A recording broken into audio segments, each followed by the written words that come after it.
Kalau Islam Arab ini kata Mbah Mun, kalau Islam Arab itu contohnya kayak pohon kurma, jadi kuat dan wajah tasbihnya itu di daunnya tidak jatuh. Tapi kalau Islam Indonesia kata Mbah Mun itu kayak padi, jadi ya agak doyong-doyong sedikit gitu. Jadi untuk menghadapi angin besar tuh pilihannya dua, Anda kekar kayak kurma atau fleksibel kayak padi. Jadi ya doyong-doyong sithik gitu ya. Ada koruptor sowan, salam templeknya ya diterima gitu ya. Ada calon bupati cantik ya didukung. Pokoknya agak-agak doyong gitu. Tapi baru kayak doyong itu nggak bisa roboh karena fleksibel. Jadi kazar in akhraja syat'ahu. Jadi ada dua tamsil. Karena memang menghadapi orang fasik, orang dolim ini kita sebagai ulama itu ya kebingungan. Ini mungkin Ki Afif bisa bahsul masail ini. Karena pertanyaannya gini, saya berkali-kali digojlok sama bapak saya. Berteman orang fasik hukumnya gimana? Pasti dijawab haram. Tapi kalau pertanyaannya dibalik, membina orang fasik hukumnya gimana? Baik. Dan bisa membina kalau berteman.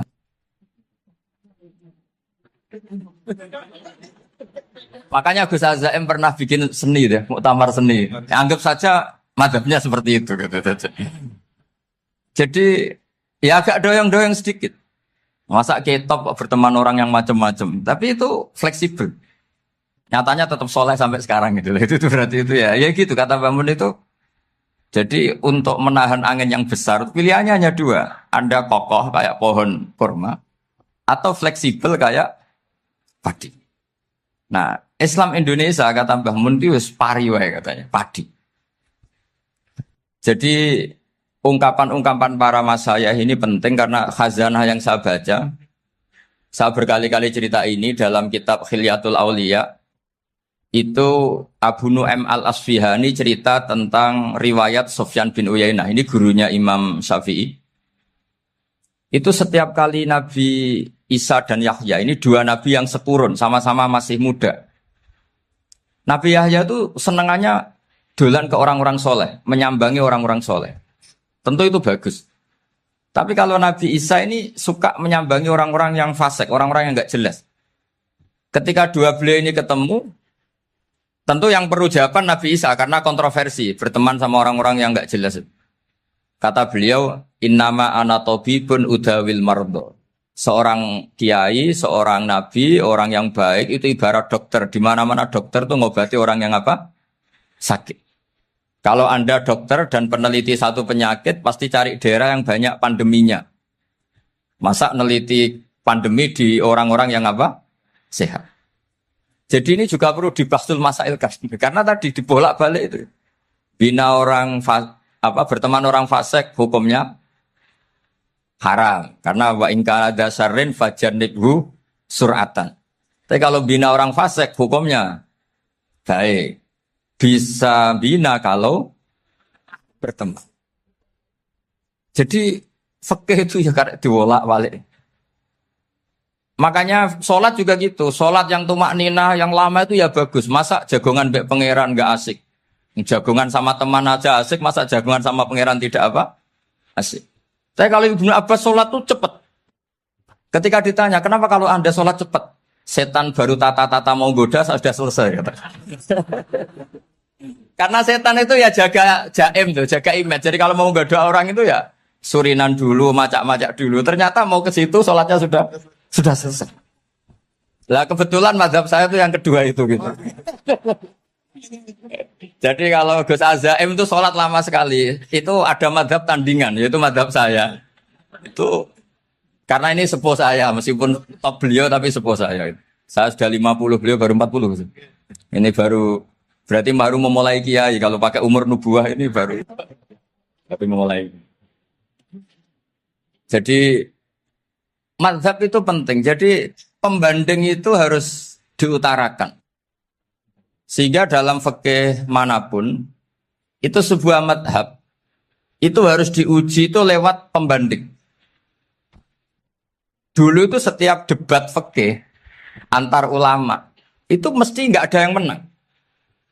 Misalnya saya kiai kelihatan miskin itu ya baik, supaya santri-santri yang miskin itu punya teman gitu. Karena rata-rata santri itu miskin. Nah, dikancani kiai kan seneng gitu. Tapi problemnya kiai yang miskin itu ya nggak bisa nolong santri karena dia sendiri apa? Miskin. Makanya dulu Imam Syafi'i itu pengagum orang miskin. Setelah ngaji Imam Malik tanya, ya Imam Malik, orang yang sealim jenengan itu siapa? Jawabnya Imam Malik lucu. Dulu Abu Hanifah, sekarang orangnya sudah meninggal ya. Ilmunya dititipkan atau diwaris oleh Muhammad bin Hasan Asy-Syaibani. Akhirnya Imam Syafi'i dibiayai Imam Malik ke Irak. Imam Syafi'i miskin, bisanya ke sana dibiayai Imam Malik. Itu seperti Abu Ya Said Muhammad masyhur, ini murid beliau. Kalau ada santri boyong kan mesti apa? Disangoni. Disangoni. Ketika datang ke Irak, Muhammad bin Hasan Asy-Syaibani itu nata uang, nata emas itu di ruang tamu. Jadi ngitung uang itu di ruang tamu. Miliatan. Ini kaget. Ini kiai kok kedonyan kata Imam Syafi'i. Tapi apa kata Muhammad bin Hasan Asy-Syaibani? Anda kagum ini, Anda kaget ini. Kalau kamu menyoal orang soleh kaya, ini tak kasihkan orang-orang fasik. Biar dipakai judi, dipakai selingkuh, dipakai maksiat. Jangan-jangan. Harta ini harus tetap di orang soleh. Kalau ke orang fasik, bahaya. Berarti kiai boleh kaya. Boleh-boleh. Semenjak itu ada gerakan kiai kudu sugih. Ya ada yang kesampaian, ada yang enggak gitu saja. Tapi karena kalau pakai logika fikih, harta itu fitnah. Oke, seakan-akan harta itu masalah. Tapi kalau ini dikuasai orang dolim, maka masalah besar. Jika orang-orang soleh ini harus juga menguasai harta. Nah, terus lama-lama dikiaskan kekuasaan. Kalau yang kuasain orang fasik, orang tidak sholat, ribet. Akhirnya kiai terus dukung, ya akhirnya ikut politik tadi. Nak menawa bupatinya kena diatur gitu. Diatur kon sholat, orang yang sesi proposal, maksudnya diatur keng sholat maksud. Ini cerita-cerita apa logika-logika fikih. Makanya saya sering ngaji kitab-kitab itu, diantara yang saya suka adalah ada dialog besar yang terjadi di antara orang-orang pilihan, termasuk bahkan di antara para nabi dan Tuhan. Jadi unik. Allah sendiri kadang mengajari kecerdasan para nabi itu ya lewat dialog. Masyhur itu, Nabi Ibrahim itu punya ruang khusus untuk sholat dan tidak boleh siapapun masuk situ. Tahu-tahu ada yang sudah di situ. Beliau membuka, kaget. Siapa memberi izin ke kamu yang punya rumah ini? Saya yang punya rumah dan saya tidak memberi izin kamu. Yang memberi izin saya itu yang punya saya, kamu dan rumah ini. Yaitu Allah Ta'ala katanya. Wah berarti kamu malaikat dong? Iya saya malaikat Israel. Disuruh nyabut nyawa kamu. Ya agak sopan karena agak pernah mondok di Salafiyah gitu. Itu akhirnya Nabi Ibrahim bilang, wah itu keliru, Anda pasti keliru. Hal ra'aita habiban yumitu habibah, hal ra'aita khalilan yumitu khalilah. Saya ini Khalilur Rahman, saya ini kekasih Allah. Masa ada kekasih bunuh yang dikasih? Itu Israel akhirnya ngaji, masuk akal juga. Ternyata perintah ini mungkin hoax ya. Pokoknya dia terus mikir akhirnya. Iya ya, masa ini kekasih Allah kemudian oleh Allah dibunuh, dimatikan. Terbanglah Israel, matur lagi ya Allah. Kata Ibrahim, hal ra'aita khalilan yumitu khalilah. Masa kekasih bunuh yang dia apa? Kasih. Kayaknya masuk akal Gusti. Mulai ngaji lah kira-kira gitu malaikat. Akhirnya oleh Allah dijawab, ya sudah begini, kamu datang ke Ibrahim bilang, hal ra'aita habiban yakrahu ayyalqa habibah. Masa kekasih tidak siap ketemu yang dikasih. Nah, jadi akhirnya Nabi Ibrahim, Israel datang lagi. Logikanya sekarang enggak gitu, begini katanya diajarin. Hal ra'aita habiban yakrahu ayyalqa habibah. Masa kekasih tidak siap ketemu yang dikasih. Kata Ibrahim, oke, ya, terus mau meninggal. Jadi kalau jenengan cinta betul sama Allah ya harus, ya tidak usah, jangan sekarang tapi. Kalau mati di rumah aja, kalau di pondok repotnya kiainya nanti. Tapi nanti setelah punya cucu banyak lah. Nah, Barokahnya baca ini dialog-dialog orang pilihan ini akan tersibak. Karena tidak dalam semua kebaikan itu nggak ada logikanya. Rata-rata ada logikanya. Misalnya begini.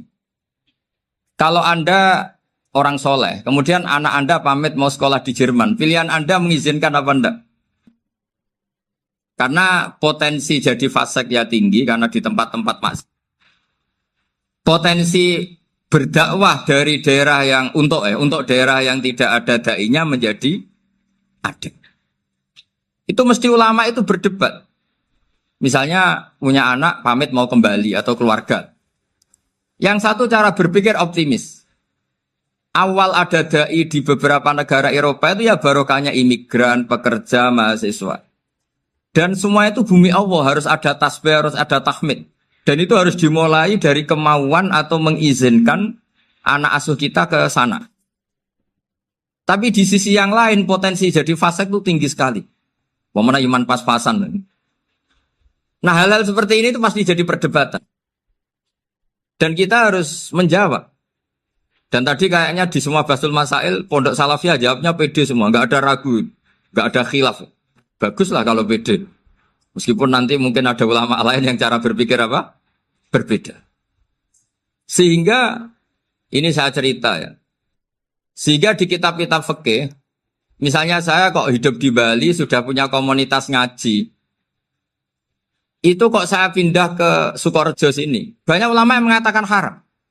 Karena membiarkan bumi Allah yang sudah pernah ada orang yang sujud, kemudian ditinggalkan kosong, dan kemudian dikuasai orang yang tidak sujud. Jadi dianggap itu pembiaran. Jadi banyak di kitab Qalyubi, sarahnya Mahalli, jika ada seorang muslim yang hidup di negara orang kafir, dia nyaman, tidak dapat teror, itu nggak boleh lagi pindah ke negara Islam yang sehat. Karena takutnya li'alla yastau li'al kafir tilkal buk'ah, supaya bumi itu tidak dikuasai orang kafir. Jadi ini hal-hal yang para fuqaha itu harus berdebat. Karena ini masalah-masalah furu'iyah. Sehingga mulai dulu ya banyak ulama yang nyun sewu berpolitik. Mulai Wali Songo sampai sekarang alhamdulillah yang minat banyak. Mungkin bedanya ikhlas sama tidaknya. Tapi kalau saya pernah dikeluhin utusan dari ya komunitas. Islam Indonesia itu dulu itu ceritanya banyak yang dari Kamboja. Kalau dulu orang cerita itu orang Cempa. Itu setelah di Indonesia besar Wali Songo dan Brawijaya 5 itu sudah mulai oleng. Itu singkat cerita mereka berpikir ingin bikin kerajaan apa? Islam di Demak Mintoro dengan raja pertama yaitu Raden Fatah. Karena Raden Fatah ini putra Brawijaya. Padahal setelah jadi kerajaan ini era cucu sudah konflik berebut kekuasaan. Akhirnya sampai jadi Jipang, jadi Jogja, jadi Solo dan seterusnya. Tapi kata Mbah Mun itu tetap barokah. Karena orang Islam terus terbiasa mimpin. Sekeliru-keliru sidik, sebagai orang Islam biasa mimpin. Sehingga zaman Mbah Hashim ya sudah mimpin Masumi, zaman Ki As'ad pengaruhnya besar. Sampai sekarang Kiai pengaruhnya besar. Nah barokahnya Kiai pengaruh besar ini sampai moral jadi ukuran. Misalnya sekarang ada calon bupati kok nggak sholat, itu pasti kalah. Jadi sholat itu jadi tolok ukur untuk calon apa? Bupati. Meskipun mungkin punya efek pura-pura sholat, tapi gak apa-apa lah. Sementing moral ini jadi ukuran. Sementara yang di Thailand, di Patani, itu karena dulu pelajarannya tasawuf, itu orang gak ambisi mimpin dunia. Tahu-tahu dipimpin. Dan akhirnya nyuwun sewu ya saake Islam-Islam yang dulu terlalu tasawuf. Karena gak punya pengalaman memimpin, akhirnya lazimnya konsekuensinya hanya dipimpin. Tapi Islam Indonesia beda. Karena kulino mimpin, itu akhirnya dari orang Islam biasa menjadi Islam yang sholat, sampai Islam yang bisa ngaji itu bisa mimpin negara. Tentu yang paling populer dimulai Gus Dur. Jadi ini sesuatu yang barokahnya istihad para kiai, sementing Islam kulino mimpin. Sehingga di Indonesia itu barokahnya itu, kebaikan itu jadi tolok ukur. Ada orang kok terkenal koruptor atau terkenal nyuwun sewu selingkuh atau terkenal apa itu pasti tidak jadi. Karena moral itu menjadi tolok ukur. Dan itu adalah politik para kiai. Jadi ini saya cerita, dan itu negara juga akhirnya untung, karena seleksi agama sama negara itu sama-sama kiai ya bilang negara harus dipimpin orang soleh, negara juga bilang seperti itu. Nah, ketokohan-ketokohan para beliau-beliau ini yang maulah bekerja sama dengan umarok. Kita tahu dulu Pak Harto ya rawuh ke sini ketika Muktamar 84, rawuh ke Ki As'ad, ketika mau kembali ke Khittah juga dirembuk oleh ulama dan umarok. Dan akhirnya ini menjadi negara yang alhamdulillah semoga selalu menuju baldatun thayyibatu wa rabbun ghafur. Nah, kemudian di sini saya tabarruk dengan Said Muhammad, gurunya Kiai Haji Azaim. Saya mau cerita tentang amaliyah tadi. Saya sebetulnya nggak niat bacakan bab itu, gara-gara ada khataman jumlahnya banyak saya jadi pusing. Ini panitianya tanya, khatam betul apa enggak? Iya, Gus, khatam betul. Tapi kayaknya saya tidak yakin itu. Karena saya ini kan dari pondok tahfidz itu. Biasanya anak khataman itu ya rodok bodoni itu. Wes dibaca buanter sing nyemak ya mau ndelok pojok etok. Mergo kebanteren. Nah, akhirnya lafat-lafat yang di tengah itu enggak di apa? Baca. Tapi ya semoga dimaafkan Allah lah. Yang jelas itu enggak. Tapi saya mau cerita ya. Jadi cara berpikir Said Muhammad ini nanti juga saya teruskan di Ma'had Ali. Ini saya baca ya. Di antara yang diyakini madhab Malikiyah, ini saya baca saja teksnya. Jadi ada riwayat namanya kalau Said Muhammad bahasakan itu Ataqoh Somadiyah. Kalau di Indonesia kadang orang bilang Al-Ataqoh Al-Kubro. Yaitu dengan membaca surat Ikhlas, di sini jumlahnya hanya 100 kali, Qila 1000 kali. Tadi berapa teman? 700-an. 700 juta. 700 juta ini sudah susuk banyak ini. Di sini hanya 40, riwayat lagi 100, 1000. Terus sampai tadi berapa? 800. 800 juta. Wah, ini sudah susuk ini. Itu anak cucu sampean pasti masuk surga itu kalau gitu. Ini saya baca, ini kitabnya Said Muhammad ini. Suratul Ikhlasi wal Itqu minan nar. Akhrajat Tabrani fil Kabir an Fairuz ad-Dailami wa ibnu Uftin Najasi. Waqad khadaman Nabiyya sallallahu alaihi wasallam. Orang ini jadi khadimnya Nabi. Qala Rasulullah sallallahu alaihi wasallam, "Man qara'a qul huwallahu ahad mi'ata marratin fi shalat ghairiha katabahu lahu bara'atan minan nar." Ini hanya berapa ini? Mi'ata marrah. Berarti kalau satu orang itu cukup 100. Tadi sudah untuk 7 turunan tadi untuk orang berapa? Ya, untuk 7 turunan cukup. Untuk 7 turunan. Ya sudah susuk ini Duh, ribet ini. Nah, ini tak cari pembenarannya, ini supaya keren. Ini di halaman 188 Abwabul Farad. Warwa Ibrahim bin Muhammad Al-Khiyari fi fawaitihi an Hudzaifah marfu'an. Man qara'a qul huwallahu ahad alfa marratin faqad ishtara nafsahu minallah. Berarti 100, ada riwayat lagi 1000. Nanti tak carikan lagi yang berapa? 1 miliar. Jangan banyak-banyak. Nah, ini saya baca ya. Wa hadzal adatu huwa al-ma'rufu bi ataqatis somadiyah. Wa qad nassa jama'atun mutaakhiril malikiyah ala istihbabi ataqatis somadiyah. Wa haddu ala qiraatiha wa istimaliha. Minhum Asy-Syaikh Abdus Salam Al-Asmar sak terus ini. Jadi kullu haula'i istahabbu ataqatas somadiyah ma'atirafi ba'dihim kal misnawi bi syiddati fi hadisiha. I'timadan ala anna hadza minal fadha'il allati yutasahalu fiha.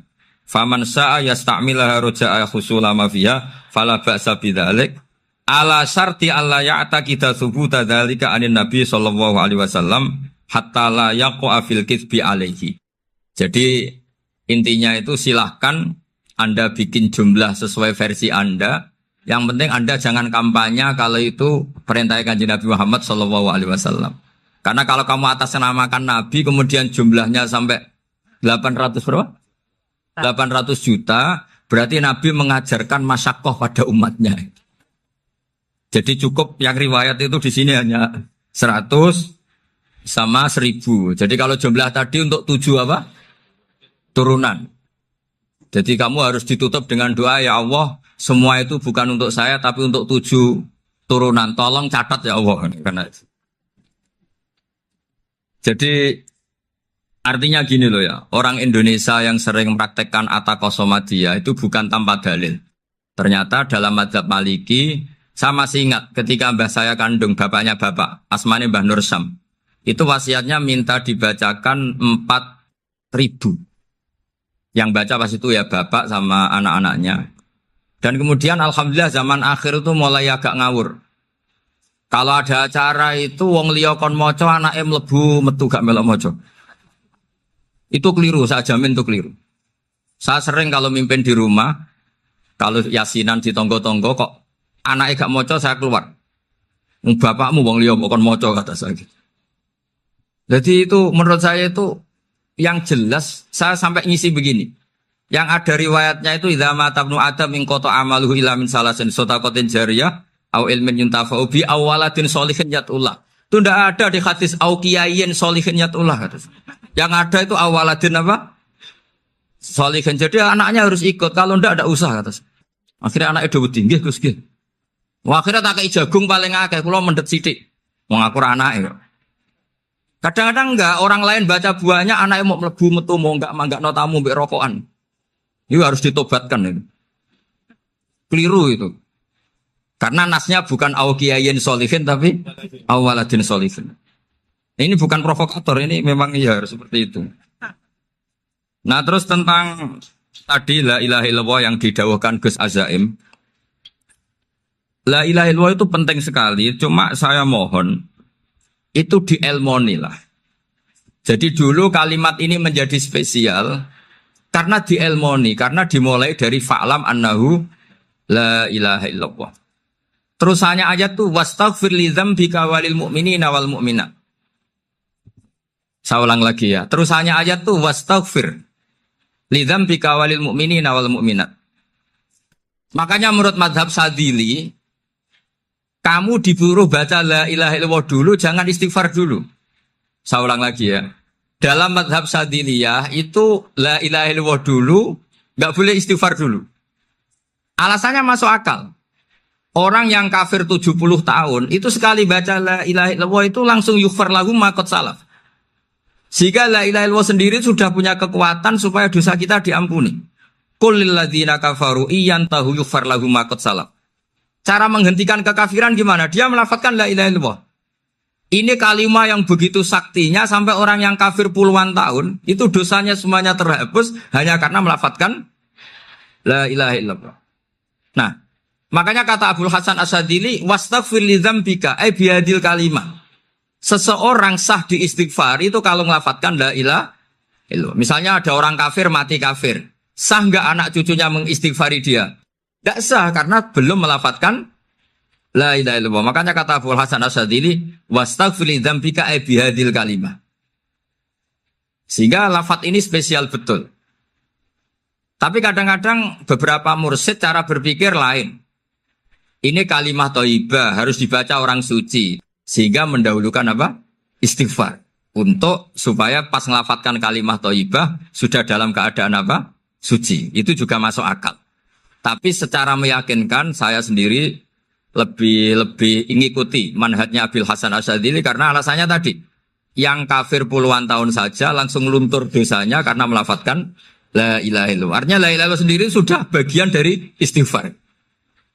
Nah, ya tadi buktinya fa'lam annahu la ilaha illallah terus wastaghfir li dzambika walil mu'minina. Jadi orang sah diistighfari itu setelah dipastikan sah tauhidnya. Jadi setelah tauhidnya sah, yaitu la ilaha illallah, baru sah apa? Diistighfari. Sehingga orang kafir, saya ulang lagi, orang kafir yang mati kafir, anak cucunya tidak boleh apa? Tidak boleh menistighfar. Terus saran saya kedua, la ilaha illallah itu filosofinya itu nafyun li uluhiyati ghairillah wa isbatun li uluhiyatillah wahda. Filosofi la ilaha illallah itu gimana? Menafikan semua selain Allah itu tidak Tuhan dan hanya menuhankan Allah semata. Nah itu caranya gimana? Caranya kita harus terbiasa ini karena tadi saya dibilangin panitia ini rata-rata mustameknya atau mustamiatnya ini santri. Caranya gimana? Dilatih pakai logika. Saya berkali-kali cerita kalau ngaji, saya sekaligus kampanye. Allah itu Tuhan yang begitu fair. Untuk menjadi Tuhan, Allah mempersilahkan, ada kualifikasi Tuhan. Jadi boleh, dikompetisikan itu boleh, kata Allah. Gak apa-apa kamu ngaku Tuhan gitu, kata Allah. Tapi nak ngaku pangeran itu paling gak ya direputasi lah. Ada verifikasinya. Dimulai dari apa? Ya kalau jadi Tuhan itu setidaknya bikin langit bumi lah. Aturannya gitu. Jadi kalau daftar bupati ya daftarlah ke KPU. Masa tahu-tahu jadi apa? Tuhan kemudian tidak punya prestasi bikin langit bumi. Sehingga Allah itu cara ngendikan itu ya fair. Qul ara'aytum ma tad'una min dunillah aruni madza khalaqu minal ardi am lahum syirkun fis samawat. Coba yang kamu tuhankan selain saya, prestasinya apa? Ketika saya bikin bumi itu apa ikut bikin? Terus am lahum syirkun fis samawat. Kalau bikin langit, kalau nggak bisa ya urun lah gitu. Urun semen apa urun bego, pokoknya urun lah gitu. Urun ora, gawe bumi ora, ngerti-ngerti ngaku jadi pangeran. Kul hatu burhanakum. Jadi ya kan ya lucu kan, misalnya syarat kiai di Salafiyah kan keluarga Kiai As'ad, cucunya ngaji ngalim. Orang keluarga Kiai As'ad terus muni, aku kiai utama di Salafiyah. Oh mesti di penjara ya. Lah yo gak gawe langit bumi, gak ada prestasi terus ngaku sebagai apa? Tuhan. Sehingga fair. Makanya saya berkali-kali cerita. Jubair bin Mut'im itu punya anak namanya Muhammad. Ini sudah orang alim, Muhammad bin Jubair bin Mut'im. Itu cerita awala islami abihi.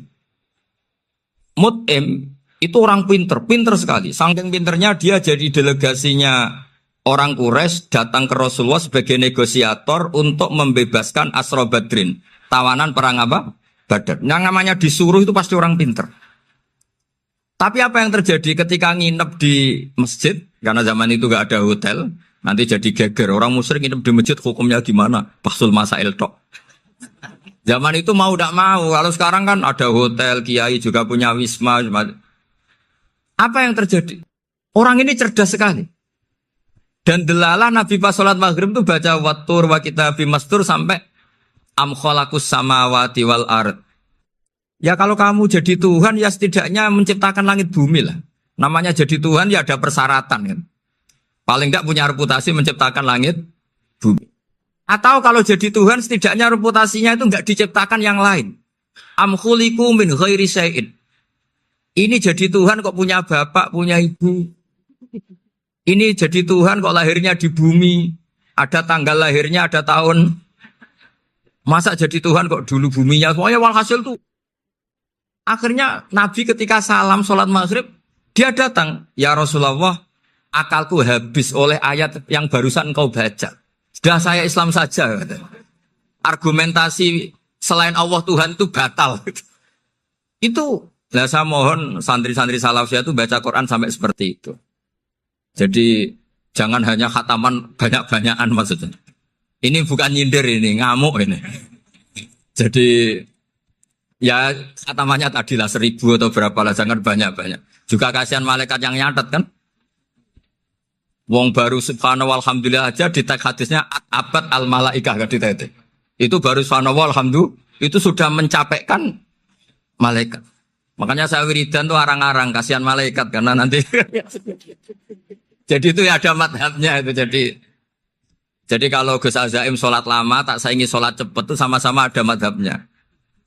Yang cepet kayak saya tadi setan pas tata-tata mau goda pas rukuk saya sudah itidal. Mau goda itidal saya sudah sujud, pusing dia. Tapi jangan tiru ini madhab yang agak-agak khusus lah sudah cara orang Madura agak khilaf tuh. Khilaf ya. Khilaf ini agak khilaf ini sudah. Tapi saya ingin lah. Sampean kalau ngaji Quran itu dilatih berlogika. Jadi Allah itu fair. Gak apa-apa kalian ngaku Tuhan tuh gak apa-apa, tapi tunjukkan prestasi kamu apa. Aruni madza khalaqu minal ardi am lahum syirkun fis samawati. Am khalaqus samawati wal ard. Diulang lagi am khuliqu min ghairi syai'in. Setidaknya kalau jadi Tuhan itu ya enggak butuh yang lain lah. Masa jadi Tuhan kok wujudnya saja butuh orang lain, butuh bumi, eksistensinya butuh makan, butuh minum. Makanya Allah cara meniadakan uluhiyah selainnya itu Allah tuh redaksinya tuh mengena sekali. Yaitu tadi dengan cara-cara seperti itu. Sebagian ayat disebutkan ma asyattuhum khalqas samawati wal ardi wala khalqa anfusihim. Wong Tuhan kok nggak punya reputasi bikin langit, bikin bumi, bahkan untuk menciptakan dirinya sendiri saja nggak bisa.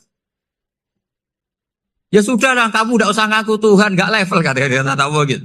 Akhirnya terus ditemukan Tuhan yang sejati, yaitu wal awwalu wal akhiru wal zahiru wal batin. Nah, itu yang Mut'im ini tadi termasuk orang yang sangat cerdas sekali. Padahal itu bacanya bukan pas basul masail, enggak. Nabi pas sholat maghrib. Juga bukan pas ceramah, enggak. Tapi itu didengarkan. Makanya termasuk ini spesial untuk hormat saya kepada Ki As'ad. Makanya saya ini kalau mentasjek santri-santri, ini agak sensitif, tapi sudah saya tidak perlu takut fitnah.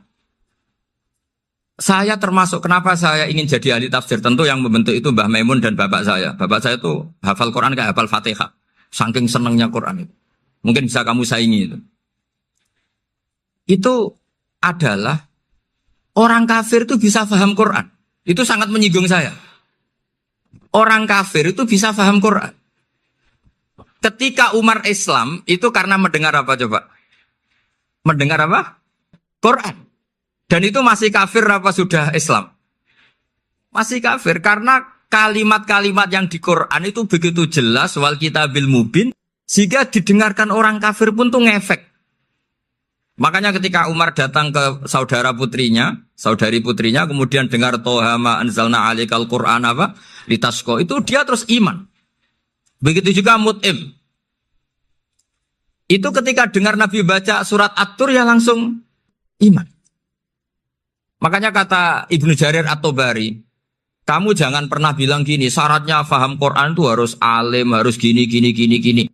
Lah nanti berarti orang kafir punya alasan di depan Allah, ya Allah, engkau ngadani kami dengan Quran yang nggak bisa difahami kecuali alim dulu. Lah saya alim gimana? Nggak pernah mondok. Mondok gimana? Saya kafir. Jadi artinya gini loh, kata Ibnu Jarir At-Tabari, Allah tidak mungkin mengatakan gini.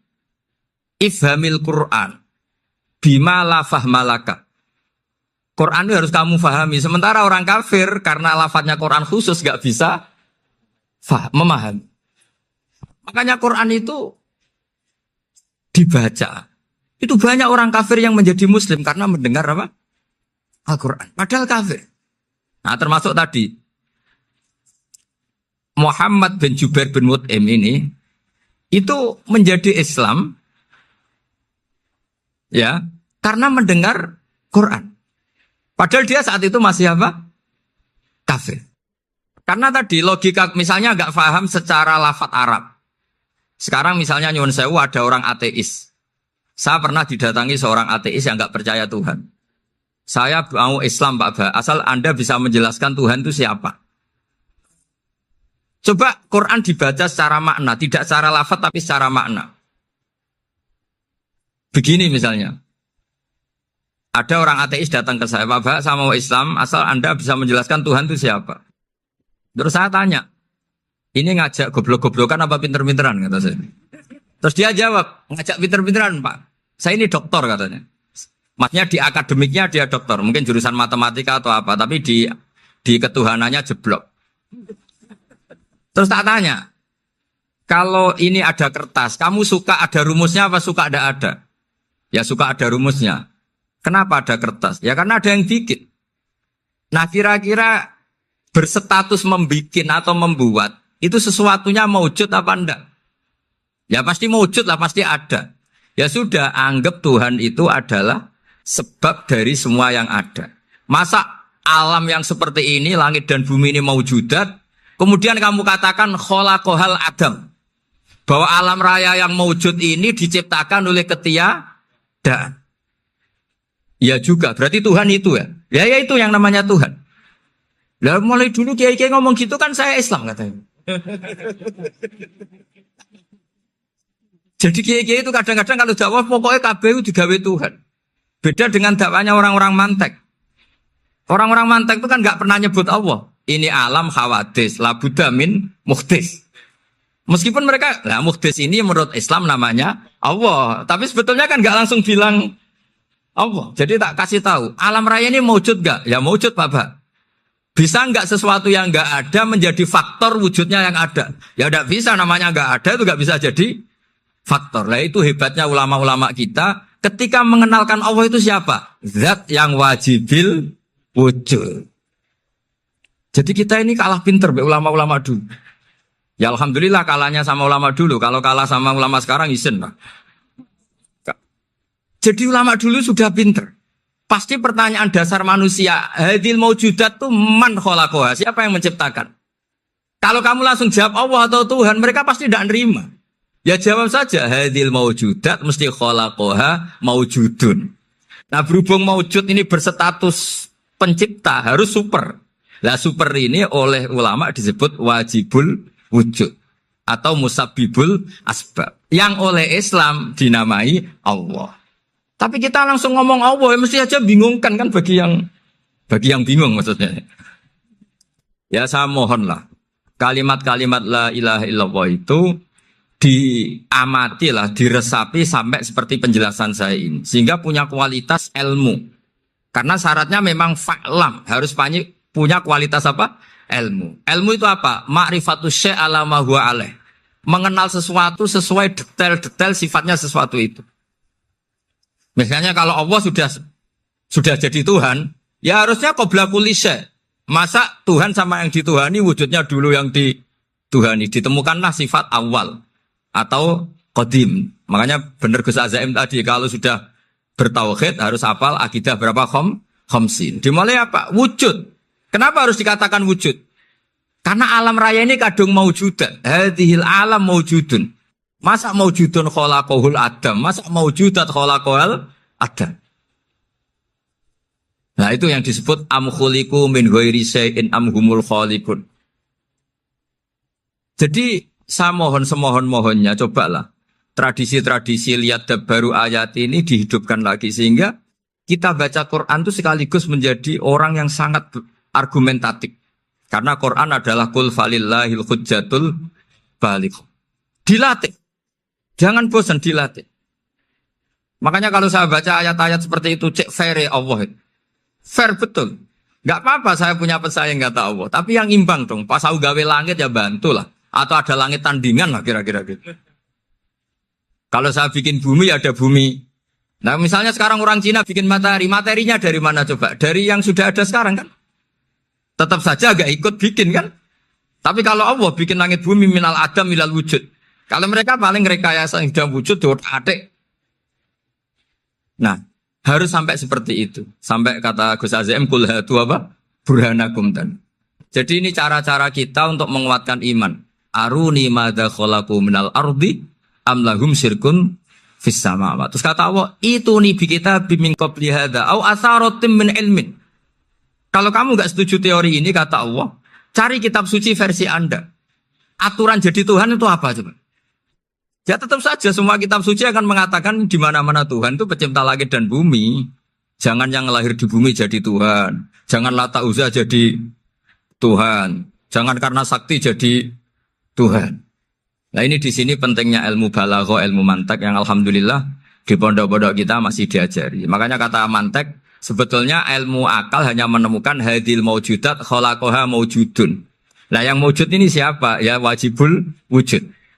Nah kemudian Islam menamai ini Allah Subhanahu wa ta'ala. Makanya ulama dulu itu kalau ngetikan Allah itu siapa? Zat sing wajibul wujud. Itu filosofinya luar biasa. Karena dengan seperti ini bisa menafikan teori ateisme. Bahwa alam raya ini diciptakan oleh ketiadaan. Makanya saya bilang tadi, ngajak goblok-goblokan apa pinter-pinteran gitu. Lah nek ngajak goblok-goblokan yang ini, hadhil maujudat khalaqahal adam. Terus kita goblok bareng. Loh iya kan barang maujud diciptakan yang tidak maujud. Wong ora wujud kok mempengaruhi sing wujud. Ya monggo nak goblok bareng kata. Akhirnya, gak Gus, saya ini dokter masa kamu ajak goblok? Ya sudah pinter saja kata saya. Alhamdulillah karena debat kecil ini dia menjadi nyaman lagi dengan apa? Islam. Memang saya tentu nggak bisa disalahkan doktoralnya karena di ilmu yang selain apa? Teologi gitu. Tapi kan polanya dia pasti pinter. Makanya ini sekaligus mengingatkan anak-anak lah. Kecakapan menjelaskan itu harus dilatih. Karena di antara kelebihannya Quran itu wal kitabil apa? Mubin. Yaitu kitab yang punya kemampuan menjelaskan. Ini yang terakhir saya beri contoh. Terakhir ini penjelasan Quran. Dulu orang kafir itu cara berpikir itu begini. Muhammad, urusan kita ini banyak, problem kita banyak. Masa iya urusan yang banyak ini cukup dengan satu Tuhan? Kalau problem banyak ya Tuhannya harus banyak. Ada Tuhan pohon, Tuhan hujan. Ya kayak Cina itu ada Dewi Kuan Im keberuntungan, ada yang sial. Yang pokoknya diurus yang banyak lah. Maka mereka bilang aja'alal alihata ilaha wahida inna hadza la syai'un ujab. Ini aneh urusan banyak kok Tuhannya satu ini aneh lah. Tapi Nabi secara sabar dan yang diomongnya orang kafir. Tidak anak Mahatali, orang kafir. Jadi nanti kalau anak Mahatali gak paham Quran kebangetan orang kafir saja paham. Akhirnya Nabi secara santai, secara rileks memberi penjelasan gini. Kalau Anda menjadi buruh, kalau orang Arab dulu bilang abdan. Kamu suka nggak punya majikan banyak, perintahnya beda-beda, semuanya memaksa kamu untuk nurut. Sama punya majikan satu yang baik. Ya nggak suka lah Muhammad kalau majikan saya banyak, semuanya berhak merintah saya nggak enak. Majikannya satu saya, satu saja. Terus kata Nabi, Tuhanmu itu majikan kamu. Kalau Tuhannya banyak, kamu bingung. Berarti perintahnya banyak. Akhirnya mereka paham. Dan itu segampang itu Allah memberi penjelasan. Dorobawa masalah rojulan. Fihi syuraka umutasakisuna warojulan salamal lirojul. Hal yastawiyahani masalah. Alhamdulillah. Langsung diberi analogi. Kalau kamu jadi buruh, punya majikan banyak, yang perintahnya beda-beda. Kemudian jadi buruh yang majikannya satu. Kamu milih mana? Ya milih satu Muhammad. Ya sudah. Kalau Tuhannya banyak, perintahnya banyak, kamu juga bingung. Langsung menjadi faham. Nah, ketika ada orang tidak ikhlas, Nabi cara memberi penjelasan juga gampang. Misalnya saya dikasih uang Gus Azaim 1 juta. Kemudian matur nuwun saya sama Pak Afif. Ya, aneh enggak? Saya ini orang aneh enggak? Orang aneh enggak? Itu Nabi kalau mencontohkan orang tidak ikhlas gitu. Kata Rasulullah, orang tidak ikhlas itu sebagaimana orang beli budak. Min kholisi malih. Budak itu dibeli dari uangnya sendiri. Kemudian fa'amila hadal abdu, budak ini kemudian bekerja dan a'tohullatahu. Hasilnya dikasihkan sama orang lain. Terus Nabi memberi percontohan. Ayasurrukum ayyakuna abdukum kadzalik. Apa kamu suka kalau budak kamu seperti itu? Dulu orang-orang dulu kan beli budak untuk disuruh bekerja terus disuruh setor apa? Hasilnya. Jadi budaknya kamu yang beli, yang biayai. Kalau sekarang mungkin gak ada budak gini lah. Saya nyuruh Zaid, tak kasih mobil, tak kasih bensin, tak kasih uang jalan supaya narik angkot. Hasilnya disuruh ngasihkan saya. Ternyata dikasihkan orang lain dan matur nuwun sama orang. Kamu suka punya budak seperti itu? Ya tidak suka ya Rasulullah. Ya ibaratnya seperti itu. Bumi yang bikin Allah, nyawa kamu yang bikin Allah, semua fasilitas dari Allah. Kemudian kamu menyembah selain Allah. Segampang itu. Dan Nabi telaten sampai dulu yang mayoritas orang kafir menjadi mayoritas Muslim. Dan semuanya tanpa paksaan. La ikroha fiddin. Karena qad tabayyana rusdu minal ghayy. Nah, cara tabayyana gimana? Yaitu punya kemampuan menjelaskan. Wal kitabil apa? Mubin. Ini makanya saya mohon lah. Ini saya mohon semohon-mohonnya anak-anak ini kan kader-kadernya Mbah Samsul Arifin, Mbah As'ad, Gus Fawaid, sekarang Gus Azaim, semuanya harus punya kemampuan wal kitabil apa? Mubin. Sehingga di antara sifatnya Nabi itu fatonah, punya kecerdasan. Nabi itu gak pernah debat kalah. Itu meskipun sudah terdesak gak pernah kalah. Pernah Nabi itu ngendikan la'adwa walati orata. Tidak ada penyakit menular. Ada orang yang mungkin kurang suka iseng, ada onta yang sudah gudiken dijejerno sama yang waras. Ternyata yang waras jadi gudiken. Akhirnya Nabi diundang lah kira-kira gitu. Ya Rasulullah, kata engkau gak ada penyakit menular. Tapi ini onta yang gak gudiken tak jejerkan yang gudiken ikut gudiken. Berarti kan menular. Nabi santai jawab. Faman jarrobal awal. Lalu yang pertama gudiken ketularan siapa katanya. Wah kalau ini asli Nabi ya sudah seperti itu. Jadi ngiranya dia menang karena yang gudikan pertama nulari yang kedua. Ternyata Nabi tanyanya lagi, faman jarrobal awala, yang gudikan yang pertama siapa? Oh ini asli ya maksud saya itu. Jadi Nabi itu gak pernah kan. Karena Nabi punya apa? Fatona. Jadi saya mohon, ya tadi makanya ini efeknya tuh khatamannya gak boleh banyak-banyak ya. Maksud saya kalau musim khataman ya gak apa-apa, khataman banyak-banyak. Tapi kalau gak musim khataman ya musim-musim tadabbur gitu. Tapi kalau ini musim khataman ya monggo lah. Cuma saya kok kasihan malaikatnya tadi. Ya matur mawon minta maaf.